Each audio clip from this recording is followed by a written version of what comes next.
Саламатсыңарбы балдар? Бүгүн биз адеп сабагынан жаныбарлар тууралуу жомокторго саякаттап келмекчибиз. Сабагыбыздын темасы жүргөмүш жандуулардын эң улуусу деп аталмакчы. Балдар, сабагыбызды баштаардын алдында силерди сабагыбыздын максаты менен тааныштыра кетейин. Биринчи, тема боюнча кенен маалымат алабыз. Экинчи максатыбыз билим билгичтиктерибиз өнүгөт жана оң жана терс сапаттарды айырмалай билебиз. Үчүнчү максатыбыз болсо адептүүлүккө, достукка жана чынчылдыкка тарбияланабыз. Анда эмесе балдар, жандуулар жөнүндөгү жомогубузга пункт коюп көңүл бурабыз. Жаныбарлар бир күнү эң улуубуз ким деп өз ара талаша кетишет. Ар кимиси ар кандай калптарды айтып, эң улуусу менмин деп талаша беришет. Узакка созулган кызуу талаш тартыштан кийин калыс айткан жандууга кайрылмай болушат. Баары чогулуп Ананси аттуу жүргөмүштүн үйүнө келишет. Ага даттана башташат. Ананси, эң улуубуз ким экенибизди биле албай койдук. Сөзүбүздү угуп, калыс сөзүңүздү айтыңызчы, дешет. Биринчи болуп Тоок сүйлөйт. Буйрбасын, чын айтам, мен жандуулардын эң улуусумун. Мен төрөлгөндө жер жүзүндө чоң өрт чыгып, жалгыз өчүргөм. Таажым күйүп калып, ошондон улам кызыл болуп калган. Андан кийин Тотукуш айтат. Жандуулардын улуусу мына менмин. Мен жарык дүйнөгө келгенде аспап, курал дегендер такыр жок болчу. Тумшугум менен темирлерди чокуп, түзөп, усталарга жардам кылчумун. Ошондуктан тумшугум ийри болуп калган, дейт. Тотукуштун артынан эле Фил да сүйлөй баштайт. Мен жаралганда Кудай мага бир кулач тумшук берген. Кийин башка жаныбарларды жарата баштаганда аларга тумшук жетпей калып, тумшуктары кичинекей болуп калган. Фил өзүнүн сөзүн бүтөөрү менен коен баштайт. Жок, баарыңардан мен улуумун. Анткени мен төрөлгөндө күн да, түн да жарала элек болчу, деп чебеленип жиберет.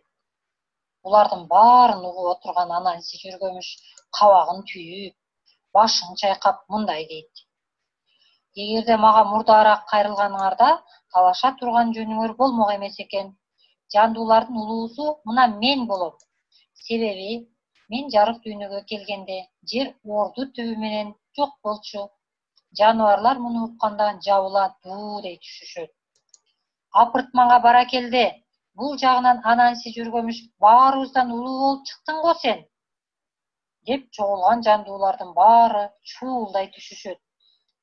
Ошондон баштап жүргөмүш өзүнүн митаамдыгынын, куулугунун аркасынан жандуулардын ичинде эң улуусу деген лакапка айланып калган экен балдар. Көрдүңөрбү балдар? Ушундай элдик жомоктордон кийин кара кылды как жарган калыс бол деген сыяктуу турмушка керектүү макал лакаптар келип чыккан. Кана балдар, бүгүнкү жандуулар жөнүндөгү жомогубуз силерге түшүнүктүү болдубу? Анда сабагыбызды бышыктап алалы. Жаныбарлар жүргөмүшкө эмнеге келишти балдар? Жандуулардын эң улуусу ким экендигин билгени келишти. Тоок эмне деди? Буйрбасын, чын айтам, мен жандуулардын эң улуусумун. Мен төрөлгөндө жер жүзүндө чоң өрт чыгып, жалгыз өчүргөм. Таажым күйүп калып, ошондон улам кызыл болуп калган, деп айтты Тоок. Андан кийин Тотукуш, Фил, коёндор эмне дешти? Тотукуш, Фил, коёндор баарынан мен улуумун деп талаша кетишти. Бүгүнкү өтүлгөн жомогубуз силерге түшүнүктүү болду деп ойлойм. Анда сабагыбызды жыйынтыктаардын алдында жомоктогу каармандар дегенге класстер түзөлү.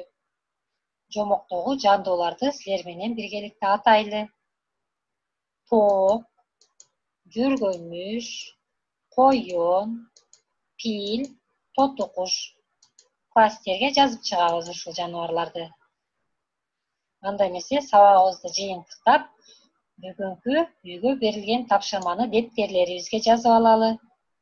Биринчи тапшырмабыз жомокту көркөм окуйбуз. Экинчи тапшырмабыз Жомокко катышкан жандуулардын, жаныбарлардын сүрөтүн тартабыз. 3. Чын эле жаныбарлардын улуусу ким? Жомокту окуп чыгып, жакшылап ойлонуп жазабыз, суроолорго да жооп беребиз. Андан кийин мага жөнөтүүнү унутпагыла балдар. Тапшырма түшүнүктүү болсо, анда көңүл бурганыңарга чоң рахмат. Саламатта болгула.